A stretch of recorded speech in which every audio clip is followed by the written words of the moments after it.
Welcome to the Corporate Dropout Podcast. I'm your host, Alacia Citro. If you're sick of the corporate hamster wheel and looking to feel inspired and empowered to live a high vibe life as your own boss, you're in the right place. Dare to drop out in 3, 2, 1. Before we start the show, I want to tell you about the business I'm launching. Starting a business can be hard work, but it doesn't need to be confusing too. And that is why I founded Thea Collective, a learning community for entrepreneurs. Learn from experts across law, finance, tax, operations, marketing, sales, and more, and get the blueprint on how to set up and run your own business. Text BIZ, that's B-I-Z, to 949-577-8709 or head to thea-collective.com to learn more. Hello, friends. I am back today with my friend, Meghan Hedley. If you did not listen to the interview with her yesterday, be sure to go do that.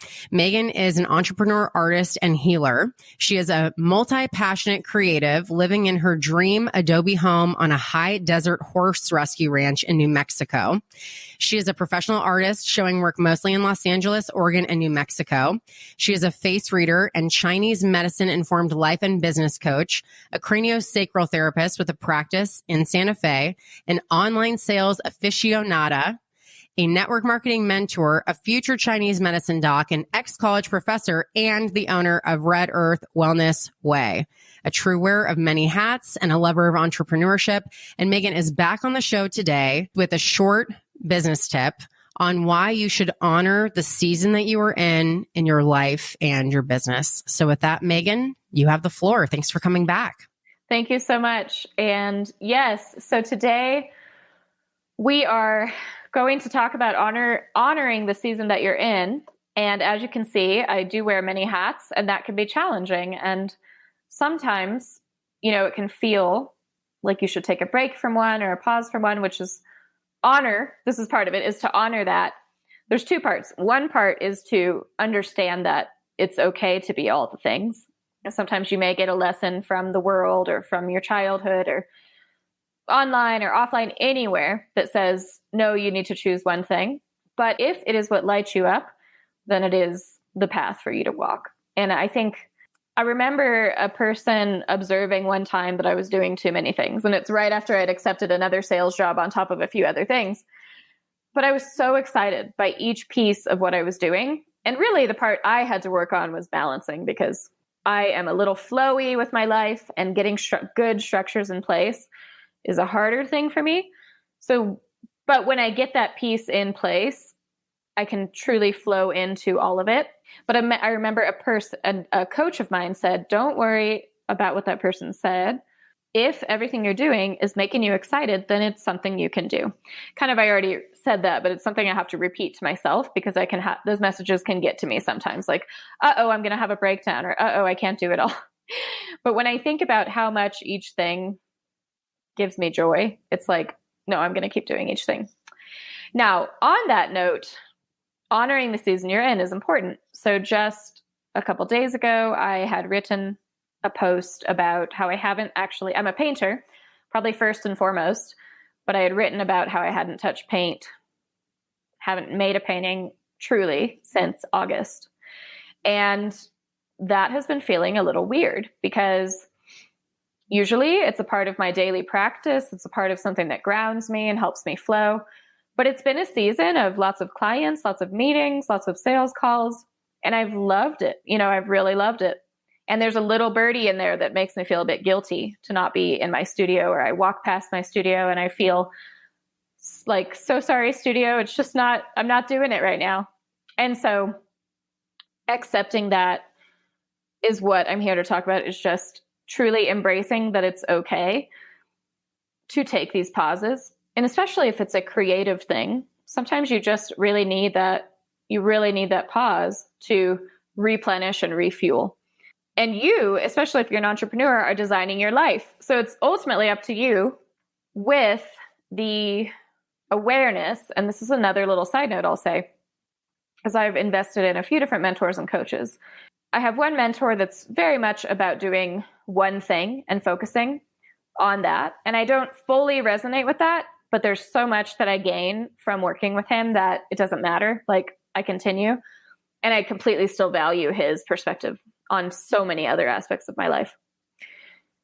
And part of that is when you're working with people, or when maybe you haven't even invested in a coach and a mentor, just remember that you are the person to make the decisions ultimately for yourself. And that is empowering. There's always going to be another 10 steps to this, or blueprint for this, or, 3 steps to 6 figures in 1 month, whatever. You have all these crazy things, and they're awesome. And you know what? They've worked for people.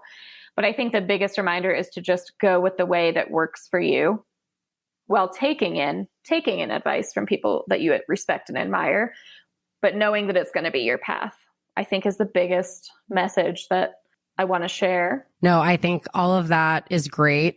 You mentioned too, like the guilt around, passing the studio. Yeah. And as you know, guilt is such a low frequency to be in. Do you feel like when you have those feelings, it's just you, quote unquote, shoulding on yourself? Yes, absolutely. It's very odd to have so many appointments right now. And it used to be like I was so attached. I really love a morning ritual, but sometimes I can get attached to it to the point that it becomes like, if I don't do this, I will be off for the rest of the day, or there's no way I'm going to. And part of it is detaching a bit and just allowing each day to happen. So, it used to be that I had to get up and I had to write in my journal, write some gratitude, or else I would just be lost for the day. But finding that, you know what, I can actually wake up and get on my computer and start working if I feel like it. And that's not going to be the end of the world. In fact, it might be exactly what I need to do. So a little bit loosening the grip is how I can break that pattern of shoulding. And another thing is, when you do release that a bit, I used to be afraid as a young artist that when I had other seasons of not painting, that I wasn't an artist. I don't think this anymore, but I thought, I'm not an artist. But that can apply to anything. Like, let's say you take a little pause from a part of your business. You go, I'm not a coach, or I'm not a whatever it is that you are, because you need to take a bit of a pause. But that piece of you is always there. And usually that pause is going to open you up to something even better that will probably integrate exactly what you're doing, but in a more profound way. Or it may create a complete pivot. And one piece of taking my creative pauses, I don't take that many. And for me, a pause can be like a week, feels like a year. But when I do, it'll allow me the freedom to get back into my true creativity. And I actually took a break from doing personalized painting commissions for a while, because I wanted to access a new part of my creativity so that I can actually produce something truly new. And yeah, it's about trusting that timing versus, as you said, shoulding all over yourself. I think that this is an important message too, because for the entrepreneurs listening, ultimately we are earning an income by creating something, whether it's a company or a physical product or content. So the date of recording is December 7th. And this is my last interview until January. Oh, wow. I mean, I love interviewing, but I feel like if you are in some type of creative field, you really do need to take the time out and honor that so that you can recharge the batteries and kind of see things through a new lens and get re-inspired. So would you say, is that ringing true for you as well? And that actually reminds me, yes, absolutely. And it reminds me, I just had a prospective client, someone that wants to book a face reading with me, ask for an appointment right when I'm taking 2 weeks off. And the scarcity part of me said, oh, I can make it work, right? Like, I got to book her in. The other part of me said, I've got to set that boundary for myself. I need 2 weeks. And that's part of being my own business, is that I give myself that time freedom.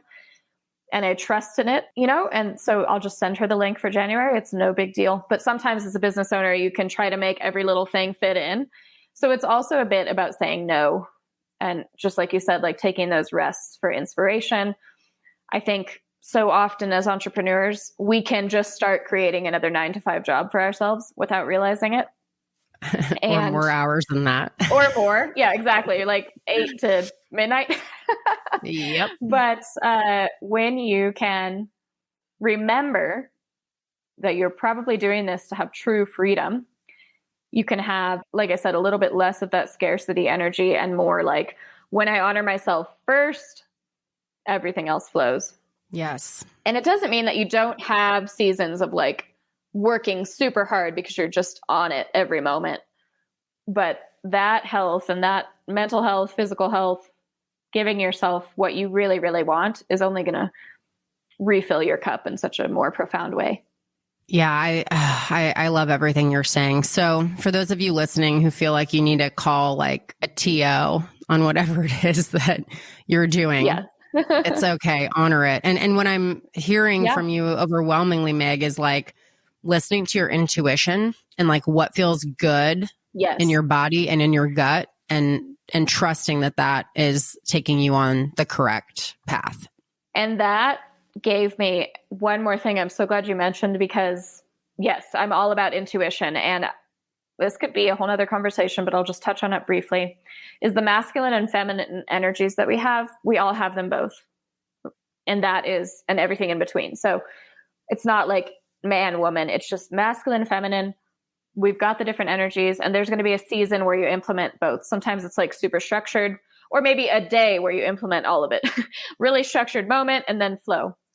But one thing that a coach has reminded me when I get a little like, oh, I got to create this thing, because I get very creative and I go, I got to put it out right now. And sometimes that comes out in very intense energy instead of super aligned energy. So she reminded me, it's very simple, but knowing, it can be kind of a mantra, but saying something like, my energy is always working for me. And this is something that allows me to take a day off or to take 2 days off and think, and it's so fascinating. Like I actually just had this happen a couple of weeks ago. It was on Thanksgiving, maybe the day after Thanksgiving. And I was like, oh, I got to put out this, especially with that Black Friday pressure and this type of thing, got to put this out. But I didn't really want to put it out and I wasn't feeling it. And I just rested, and 2 clients just showed up in my email, my inbox. And it wasn't because of a post I made that day. So it's just knowing that there is something working for us when we are not fully working. And that can apply to whatever business you're working or whatever you're wanting to manifest in life. Is as long as you're putting the passion forward and you're listening to your intuition and following what lights you up, things are going to be working for you. And sometimes it's about a season of healing versus a season of output. Yes. Yes. I'm glad you said intuition. Oh, well, I love everything you said. It's interesting how much this conversation around feminine and masculine energy keeps coming up. And I think a lot of people are like kind of mystified by that. So I invite you to dig deeper. I'll probably need to do an episode on that actually, now that I'm talking about it. But yeah, I think this toxic hustle culture of like, you got to grind. Like, no, sometimes you really need to rest and recharge and have those things in balance so that you can show up as the best version of you and an inspired version of you versus like burnt out and then withholding your gifts. And we need your gifts, right? Exactly. I was going to make a joke and say, if you are burnt out, I've got a flower essence for you that's for burnout. Wait, what is it? Tell us about this. Oh, okay. Yeah. So something I recommend to both my clients online and offline. I sell them in person, but online I just recommend them to buy themselves, is flower essences. And flower essences are very powerful. I'm very into, whether it's herbs, anything from nature has been so healing for me and mind, body, spirit. But why I like flower essences is they're very simple in the sense that often I just start a person on one essence, and it can be for anything that they're going through, literally, physically, mentally. And you can feel differences quite profoundly, quite quickly. And I like to do that rather than pile on a bunch of herbs or a bunch of this, because maybe you get to, it's like you lift one layer and then you can figure out how to go more deeply into their healing. But yeah, I just had a patient last week who I gave a very simple flower essence to. It's called Bright Mornings from the brand that I work with. And she felt a shift in a day. So wow. This is it's so gentle is why I like it. It's very harmless and usually very soothing. So yeah, if you have any questions about that, you can always reach out to me or as a client, and I I kind of know like this much about flower essences, but what I do know is they've helped me. And so I'm kind of sharing that with the people that I work with as well. For those of you who couldn't see, since you're listening, she did like about a thimble size is how much she knows. I keep forgetting. That's okay. I know, right? Well, thank you so much for coming back on. I'll link everything in the show notes too, so that people can learn how to work with you, buy art from you. If you have a link to flower essences, that sounds cool. We'll throw that in there too. And Sure. Yeah, thank you for coming on for a second episode. It's been such a pleasure. Of course. Thank you so much. This episode was brought to you by Thea Collective, the learning community I founded for entrepreneurs. Text BIZ, that's BIZ, to 949-577-8709 or head to thea-collective.com. That's THEIA-collective.com to learn more. Thanks for listening to the show. If you enjoyed today's episode, please help me get the word out about the corporate dropout by screenshotting and sharing this on social. I would appreciate it so much if you would subscribe and leave a 5-star rating and review as well. And I do this show for you, and I want to hear from you. So tell me, what is it that you want more of? Text me at 949-541-0951 or slide into the DMs at Corporate Dropout Official or Alacia Citro with 2 underscores. Until next time.